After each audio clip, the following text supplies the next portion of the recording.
It's time for Monthly Movie Minute. Monthly Movie Minute. Hi, and welcome to another edition of the Monthly Movie Minute, where we review some of the hottest films of the past month. First up, Breaking Dawn. Move over, Will and Kate, cause there's a new royal couple in town, Edward and Bella, in the latest installment from the Twilight series, Breaking Dawn, Part 1.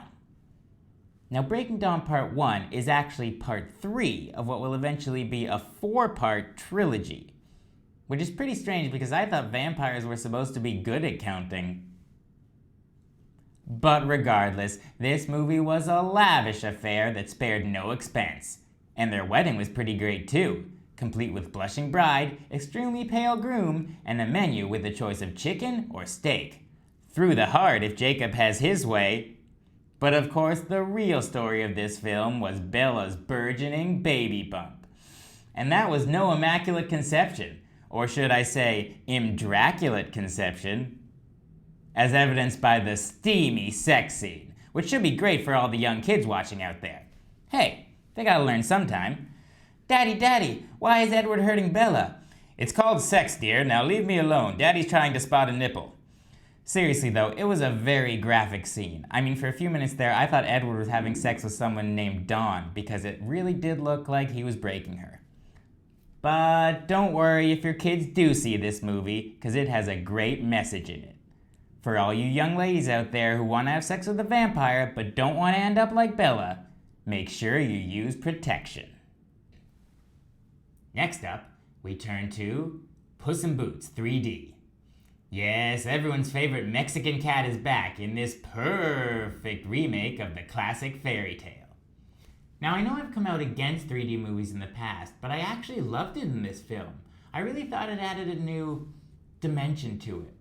For example, I didn't know that Puss was actually in the boots. I just thought he was behind them. You can't tell in 2D. Now, I do have a message for all you parents out there. This movie was great for kids, so bring the whole family. Just make sure you don't go and see the similarly titled Boots and Puss, the story of Chad Boots, an amorous TV repairman, which I saw by accident and is decidedly not for children. There are no cats in that film, and the boots that are in it are badly misused. And this is really irresponsible, I think, on the part of the Puss in Boots people. I mean, if your film is that close to a porno title, it should not be marketed to children. Case in point, Snow White and the Seaman Dwarfs.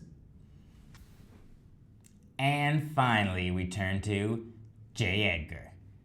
This movie features heartthrob Leonardo DiCaprio in the role he was born to play, some balding old guy. Now, while this movie does touch on many of the fascinating aspects of J. Edgar Hoover's life, it unfortunately tiptoes around what has got to be the most interesting thing about him, the fact that he invented the vacuum cleaner. I mean, enough about Sherman's Antitrust Act, I want to hear about Hoover's Anti-Dust Act. And it's pretty obvious where this oversight came from.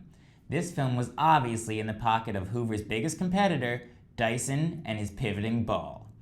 So I guess while Hoover was at home cleaning up communism, Dyson and his Bolsheviks were overseas, starting a revolution of their own. But when it's all said and done, this movie is really just about one crossdresser trying to make it in this crazy world. So my review can best be summed up in the following immortal words of Julie Newmar. To J. Edgar, thanks for everything, David Tichauer. Alright, that's been another episode of the Monthly Movie Minute. Thanks for watching, and until next time, keep watching those stars.